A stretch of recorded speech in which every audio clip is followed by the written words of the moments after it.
On today's show, a 5-year-old girl gets to throw a very special pitch. We're going to take a fields trip. Also, a book that's going to help you filter water in third world countries. And James Cameron thinks VR is stupid. Thanks, Cameron. Thanks a lot. It's Tomorrow Daily.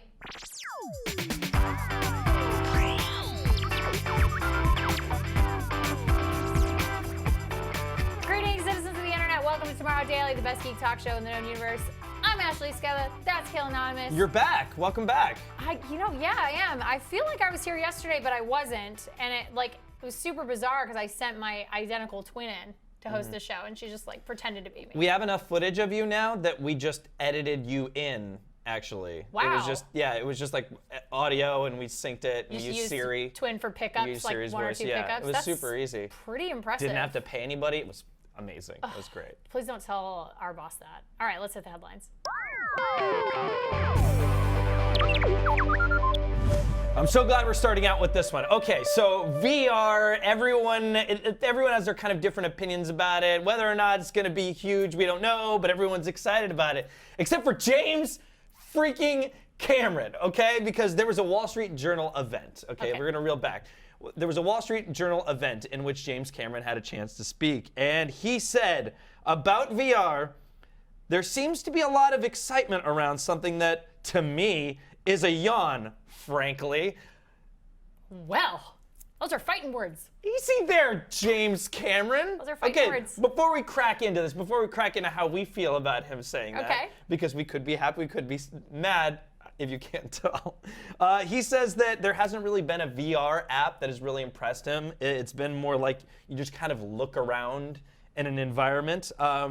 If you want to move through a virtual reality, it's called a video game. Oh, it's snap. been around forever, says James Cameron. The VR industry needs some cream for that sick burn. Yeah, That's serious. I mean, there are video games in VR, James Cameron. That's true. Yeah. So the Rift creator, Palmer Luckey, is it Lucky? Yeah. Okay, it looks like Lucky. He's not convinced though. He says he is incorrect. Of course he would say that. Of course. All you have to do is try virtual reality to understand that it goes beyond anything you can do, even on a 3D television and a 3D movie screen, James Cameron. He didn't add I added the James Cameron. Yeah.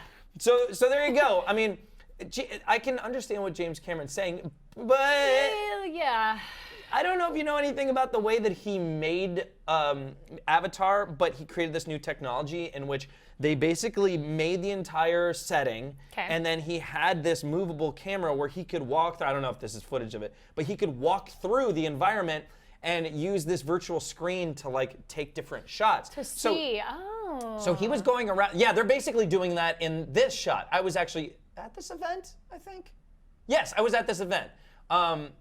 Wow. Or this is it was the same place they filmed it or whatever. Or same kind of thing. But they move around. See, there's the screen. No, I guess that's not the screen. Anyway, the point is he was using virtual reality. Basically, yeah, or maybe I guess it was AR. Maybe he thinks AR is the bigger potential of the two. Maybe that's what he's getting at. Because I mean, obviously, he is very technologically savvy. He dove for the Titanic. He's really involved in new technology, and he's brought a lot of new technology to film and filmmaking. So for me, it's very interesting that he is not interested in VR.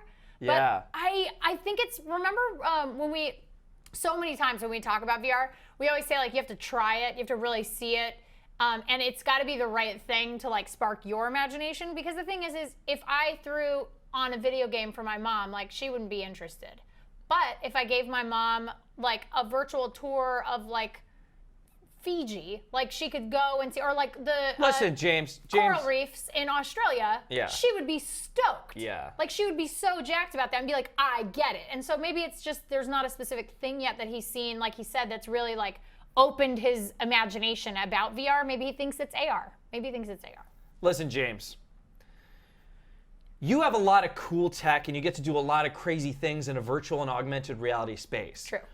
Most people do not have that. Most people have a flat screen or anything. They don't get to look around in a virtual space and work in high-tech stuff. Yeah. So I think that's what you're missing. You're not impressed because we're catching up, man. Yeah, maybe that's it. Come on, man. He's also seeming kind of like an old man and not letting people want to do that. But that's not, we want to know what you guys think. So that's our hashtag of the day. Our hashtag is TD Yawn. Well picked. Thank you. Well, nicely done. TD Yawn. And don't take our opinion for it. We want to know, does James Cameron have a point? Does he have a point? Are we fanboying too much, or is he right? Is it kind of yawn? What would you point? What would you do to convince him? Like if you think VR is cool, what would you do to convince him? Yeah, like what's the thing either that you've seen or that should exist that would convince James Cameron? Yeah. You know what I think it would be? What? Avatar and virtual reality, being able to watch the movie and hang out like in like Avatar 2, like doing it entirely in VR. Right. So we know they won't have any VR rides or anything at the new Animal Kingdom Avatar land that they're building. Get that VR out of my park.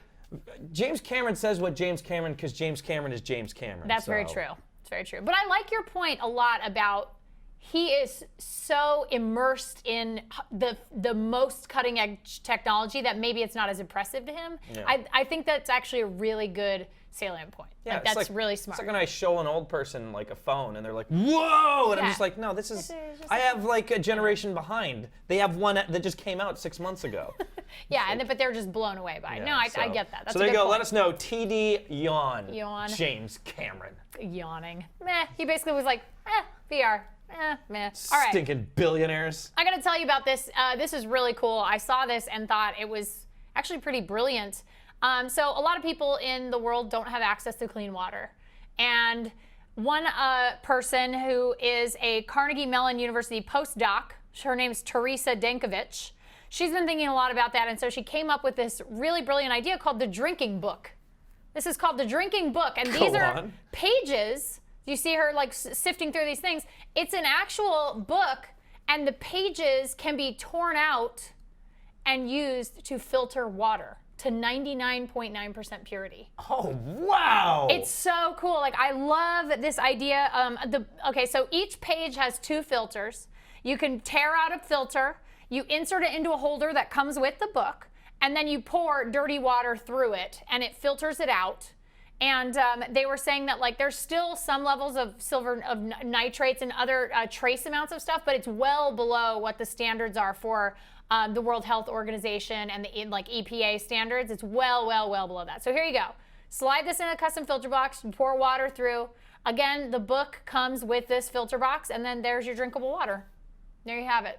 Like, isn't that incredible? Okay, so. And there's information about having safe drinking water in the book printed onto these pages, filters, so potentially for people that don't speak English. Well, that you can like educate people about what they would do with the book, like, and they can print in different languages, and this is amazing to me. This is absolutely incredible. They have each filter can clean 100 liters of water before being unusable. So hypothetically, one book would last a person about 4 years, which is amazing.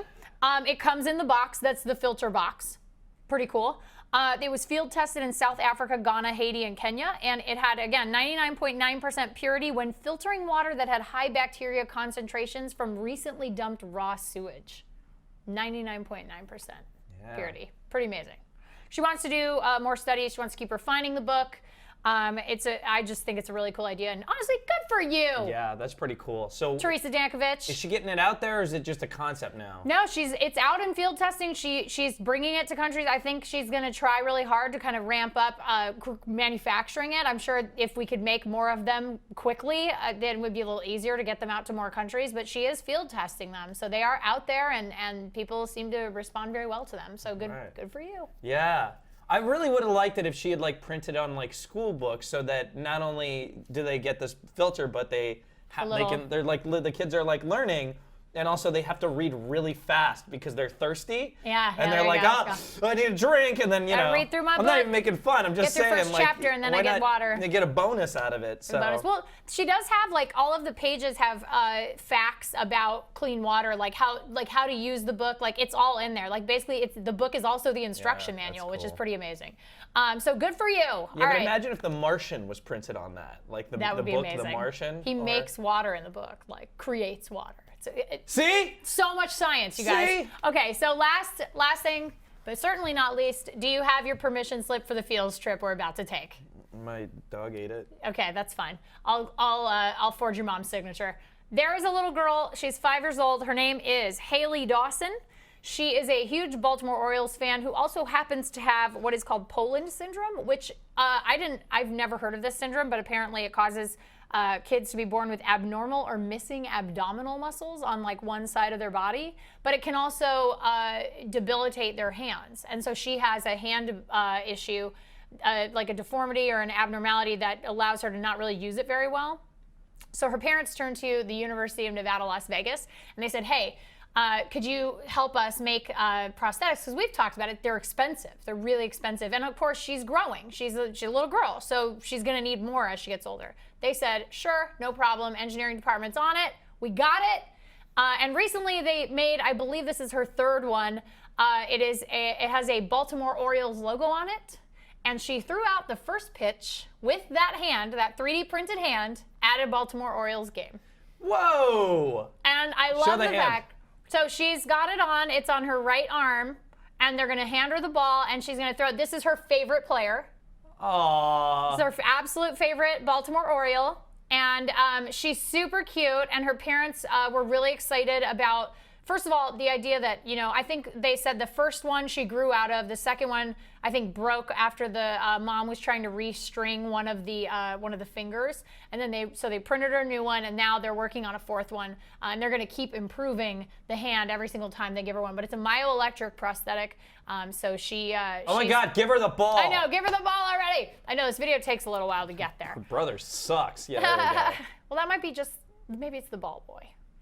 So yeah, there you go. This hand is able to grip, and there she goes. Just threw out the first pitch. Yeah. Cutest thing ever. I love that technology is being used to like help people, and again, that's her favorite player. And that bird is creepy. That bird is terrifying. Yeah, now she's gonna have nightmares. But that's great. So there you go. I thought that was the best way to end this week's headlines, with a really nice feel-good story about people helping other people. Yeah. It's pretty good. All right, guys, we are going to take a quick break, but before we go, we have to tell you what CNET and GameSpot are playing right now, so this is Play This. We'll be right back.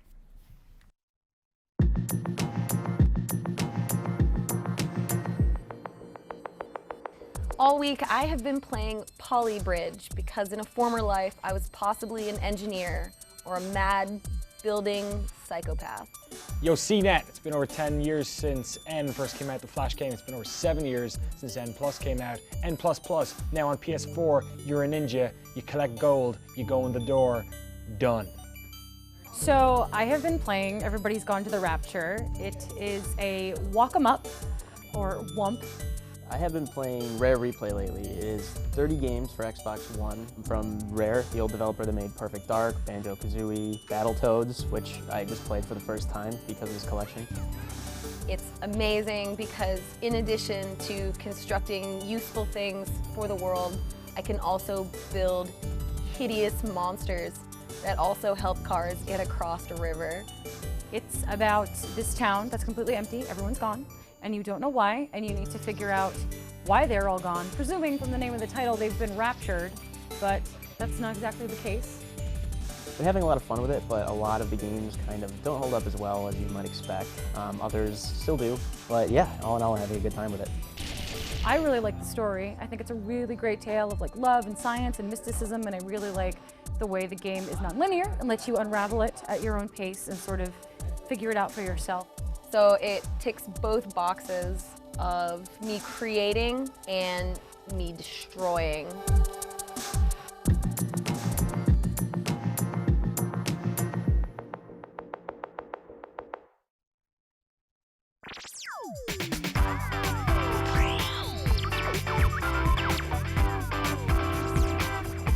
Welcome back to the show. We've returned. It's a Thursday. Kayla is looking very charming. You got your wink on?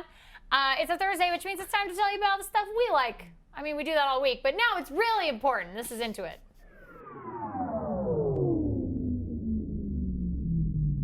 Can I go first? I'm pretty excited. Well, I already said mine. Did you? Yeah, well, during that little break thing. Oh, okay. All right. Yeah, fair go enough. ahead. All right. So this is called, it's an app. It's called VHS Camcorder. And it makes your video recording look like you are literally recording an old VHS tape. And if you turn it, it gets all messed up. So, Oh my God, I want to get that right now. yeah, it's great. Yours is way better than mine today. So, So it's like What's it called? It's called VHS Camcorder. Does it cost money? No. Oh, or I'm sorry. Yes, it does. I'm sorry. It's $4. Wait, and then I'll buy that. But here, watch this. So if the old video footage, like it even looks like it's zooming in on an old camera. So there's my stupid face. Oh man. But it's so cool, and you can set the date, so like you can have it say 1987. And there's in the menu, you can spoof the recording date. Here's some footage that Anthony Domanico from CNET, like he recorded this as test footage. You can do black and white video. Oh, you could do like a found footage movie. You totally like a little could. Short, I want to shoot a found footage horror movie. That was the first thing I thought of when I saw this app. I'm like, oh my gosh, I want to do a little short that's found footage from the 80s. I think it'd be amazing. I just bought it. Did you get it? Okay, cool. I don't know what I'm doing this weekend, but now I do. Yeah. Now you're gonna upload all this stuff. It's gonna be great. I was thinking about that, but Snapchat, like it's because it'll take your video footage and crop it. Oh, no. So. It has both widescreen and 4:3. So Well, it'll get 4:3, real close to square. yeah, So it as long as you're okay, like I think it actually has like there should be enough space to give you a fully square with still the timestamp, the date and timestamp on it. Okay. So technically you could make Instagram video for this, but I love it. It's like so weird and just I love AV apps. I got photo apps and video apps. Like I download them all the time. So I saw this, got very excited, and man, I'm gonna make 80s videos, all my life. Yeah, that's great. I love it. Both of ours are camera based. Oh, okay. What do you? So mine is also, and I'm way behind the times on this one, but I've been into light painting this week painting. because I actually did a DIY with another company about light painting. About how to do it. And I just like. We had a new idea every single time. But if you don't know what light painting is, it's basically a long exposure photo that you take where you move light around and it creates crazy shapes. And it basically looks like magic. People have been doing this forever. This is not new, but there's not by far everything hasn't been done before. No. So like I did one where I was facing a wall and it made it look like I was peeing on the wall. I did one where I stood in one place and I made it look like I was the Flash because I had like streaks running behind me. Yeah, it's just a fun thing to goof around with. Like if you think you haven't done this with your camera yet, it's just fun to mess around with. And you can do this with your cell phone. Yeah. As long as you can find a way to like steady your phone. So yeah, it's just a fun thing to goof around with if you've got some free time and you're in the dark and you have some sort of light. Yeah. And you can create it's a very DIY thing, and you can, like I said, create really interesting like Facebook photos or cover photos. And it's just a fun thing that I hadn't tried out until this week. Again, it's nothing new, but it was a new blast. for you. It's a blast, yeah. That's cool. No, I dig that. And I like if you haven't tried light painting, like Khail said, it's pretty easy. And there are apps on Android and iOS that allow you to you can get slow shutter apps, so you can do like long exposure. I've got pictures. one called Slow Shutter, actually. Yeah, that's what I have too. Yeah, I do that for like astrophotography for like stars and stuff. Nice. It's pretty cool. Yeah, that's pretty cool. But yeah, so that's what we're into. Let us know what you're into in the comments because we're dying to know. We're reading about you. I want to see if you make any of the camcorder. Yeah, send us your VHS camcorder footage, or send us your light photos. Send us your light photos. All right, guys, let's talk about you. It's time for your user feedback. So yesterday, we asked everybody to use TD 2020 to say what they wanted to see at the Tokyo Olympics opening ceremonies. Yeah. There's some pretty good ones. By the Did way, anybody say Tupac? no, sadly. But you know, Jeez. honestly, my he's in audience. hiding, so he's probably he's not in a place with internet, so he probably doesn't watch the show. He's actually hiding. He's actually producer Logan. Yeah, I don't know if you guys don't tell anybody, but producer Logan is actually Tupac in disguise. Is that right? Is that right? West Side? He does say West that all the Side is the time. best side. That is Tupac's catchphrase. So it's 100% Tupac. All right, so we asked you guys TD 2020, and Derek wrote in and said, I want a Japanese robot that will get me a front row seat into every Olympic venue. Wait, what? Oh yeah, I like that he has this robot going for him, like saving him a chair. Like it's like, oh, I just saved my seat. Oh. Save my seat for me. Okay, cool. I like that. I like his emojis though. Yeah, he has all the different Every Olympic single sports. That was sport. amazing. You should enter the Olympic Games for emojis. There probably will be an emoji Olympics. Oh man. And then Neil wrote in and said, have Mario and Sonic race Usain Bolt. See who's fastest. I'm guessing Mr. Bolt. I love that. It's like augmented reality races with characters from video games. That would be so amazing. I'd be more into it to see Sonic get like destroyed and then be like depressed and like lose his scholarship. And, behind the music. I'd like, see him Behind added races. to Smash. Usain Bolt added to Smash Brothers. That would be amazing. It gets dark real fast. Gets so dark. And then Michael wrote in and said, flying toasters so that the sky can be turned into a giant screensaver. And then he sent in the flying toaster screensaver. Love that. Really well done. Why can't we have flying toasters just in general, just around? I still to this day, like I still want, once we get really inexpensive foldable screens, I'm dying to have a whole wall that is like a screen that I can just program and do like flying toasters or just color or whatever it is that I feel like that day I can just like look it up and just put it up on the wall. Oh, they have that. I thought you bought one. Well, it's no, bought that's that just picture frame canvas. thing. Yeah, that's just canvas. But like, no, I'm talking about like a whole like wallpaper. Like you could literally connect them in like rolls. Oh, yeah. And then like make your whole wall a screen that you could program, and you could just put like just active video on it or whatever. It'd be amazing. Put like nudes. Yeah. Put up your nudes, whatever. Yeah. Kale takes a lot of those. I'm sorry. Kale, he sends them to me and producer Logan with the and VHS everybody. camera. Yeah, sends exactly. them to strangers. Like, I mean, I don't know what's going on there. In the comments, leave your phone number. Yeah, and Kale send you or your some Snapchat. fancy photos. No, please, on all accounts, don't do that. So we got to talk about. Did you just wink at everybody? Thursday, what up? So my favorite. All right, we got to talk about our very last piece of user feedback was our photographer of the day.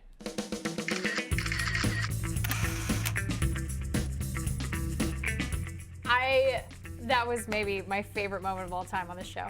All right, Leo wrote in. He's not a lion, not a real life lion. So calm down. Lions can't use phones yet. He sent in this photo. He says, there's a whole nice story with this. This is an amazing picture, by the way. Hello, I took this beautiful photo with my iPhone 5S while on a camping trip in a group in northern Utah. We hiked 2 miles and set up camp. In the middle of the night, it started snowing. We did not expect this, so you can imagine how the trip back was. But as soon as I got out of my tent, I chose to take a shot. Hope you enjoy using this photo. Thanks. Look at that. Keep in mind, this is not edited whatsoever.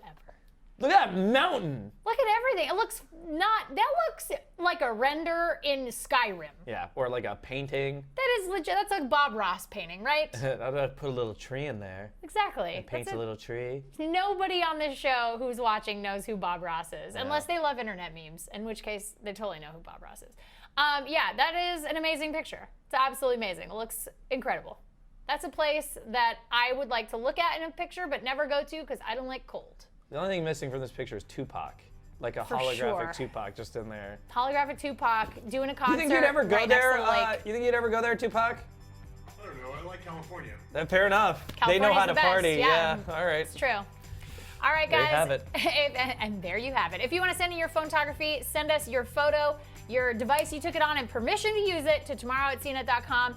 If you want to keep up with the show, you can check us out. We're Tomorrow Daily on Tumblr, Twitter, and pretty much, Facebook, other places. But really, if you want the color of your 2 hosts, you want to find us on social media because we're very colorful weirdos.